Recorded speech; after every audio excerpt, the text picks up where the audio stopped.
William Shakespeare is widely regarded as the greatest writer in the English language and the world's preeminent dramatist. He is often called England's national poet and nicknamed the Bard of Avon. He wrote 38 plays, 154 sonnets, 2 long narrative poems, and a few other verses. His plays have been translated into every major living language and are performed more often than those of any other playwright. William Shakespeare was born on the 26th of April 1564 in Stratford-upon-Avon. His father was a successful local businessman and his mother was the daughter of a landowner. Shakespeare married Anne Hathaway at the age of 18. She was 8 years older than him. They had 3 children, Susanna and twins Hamnet and Judith. Between 1585 and 1592, he began a successful career in London as an actor, writer, and part owner of a playing company called Lord Chamberlain's Men, later known as the King's Men. Shakespeare produced most of his known work between 1589 and 1613. His early plays were mainly comedies, such like A Midsummer Night's Dream, and histories, Henry V, Julius Caesar. And these works are regarded as some of the best work produced in these genres. He then wrote mainly tragedies until about 1608, including Hamlet, Othello, King Lear, and Macbeth, considered some of the finest works in the English language. In his last phase, he wrote tragic comedies, The Merchant of Venice, also known as romances, and collaborated with many other playwrights.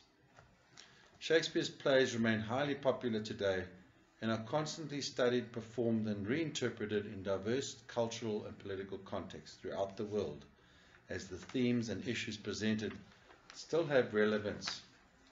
Shakespeare retired to Stratford around 1613 at the age of 49, where he died 3 years later.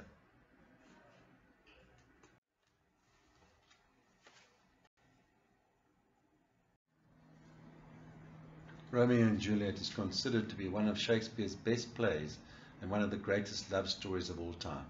It is filled with romance, sword fighting, comedy, tragedy, and poetry.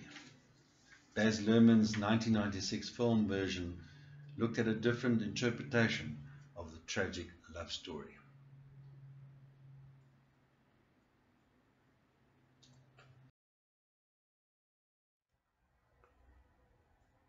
The Elizabethan age took place from 1558 to 1603, named after Queen Elizabeth I of England, and is considered by many historians to be the golden age in English history. During this era, England experienced peace and prosperity, while the arts flourished, particularly in music and drama. Musical literacy was expected in the upper class of society. Many Elizabethans made their own music using the lute, viola, recorder, bagpipe, and the fiddle. Drama was at the high peak of its cultural achievement for all time. There were a variety of plays including action, humor, violence, and plays with musical interludes. This period witnessed the first entertainment industry, especially in theatre. Although the first performances were done in the courtyards of large inns, the very first public theatre in London was built in 1576. Theatres were mostly to be found in London near the court. However, plays were attended by all the people, with the audience reflecting society from the lowest to the highest level. A constant demand for entertainment led London companies to take minor performances like folk players, puppeteers, and acrobats on the road. Plagues devastated Elizabethan England. The plagues often interrupted the run of plays and even closed down theatres, making road performances necessary. They were a constant threat to the people and the land, the most devastating being the bubonic plague, where almost 25 million people died in Europe and 100,000 in London. As previously mentioned, Romeo and Juliet is considered to be one of Shakespeare's best plays and one of the greatest love stories of all time. The elements of tragedy contain the following. A tragic hero, in this case, you have two. A main character cursed by fate and possessed of a tragic flaw, Romeo and Juliet. A struggle between good and evil. This struggle can take place as part of the plot or exist within the main character. I suppose one could consider this to be an illicit, forbidden love story due to the conflict between the two families. Hamartia is the fatal character flaw of the tragic hero, the fact that they love each other. Tragic waste, the good being destroyed along with the bad at the resolution of the play, often played out with an unnecessary loss of life, especially of good guy characters, in this case both Romeo and Juliet. External conflict, this can be a problem facing the hero as a result of the plot or a bad guy character. Unfortunately, Romeo is banished due to the unforeseen death of Tybalt. The internal conflict that exists, even though the love affair is forbidden, they still cannot be away from each other. Catharsis is the release of the audience's emotions through empathy with the characters. This is a truly tragic ending, with both characters dying unnecessarily. The sad thing about a tragedy is that, unfortunately, in most cases, the heroes and heroines both die. So if the play is titled Romeo and Juliet or Macbeth or Hamlet, unfortunately Julius Caesar, they are all going to die, unlike the films that you see today maybe.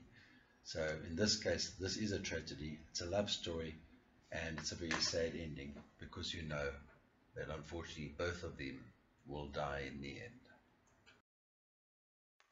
When studying the play Romeo and Juliet, there obviously are the two families who are in conflict with each other, the Montagues and the Capulets, and we will be focusing on the following main characters. Romeo, who is the heir to the Montagues, and Juliet is the heir to the Capulets.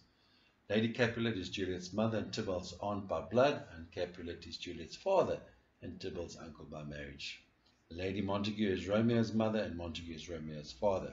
Mercutio, Romeo's friend, who pledges to neither house because he is related to Prince Aeschylus. Tybalt is Juliet's cousin. Prince Aeschylus is the ruler of Verona, and Paris engaged to Juliet and related to Prince Aeschylus. And Friar Lawrence is a religious man who marries Romeo and Juliet and gives Juliet the poison.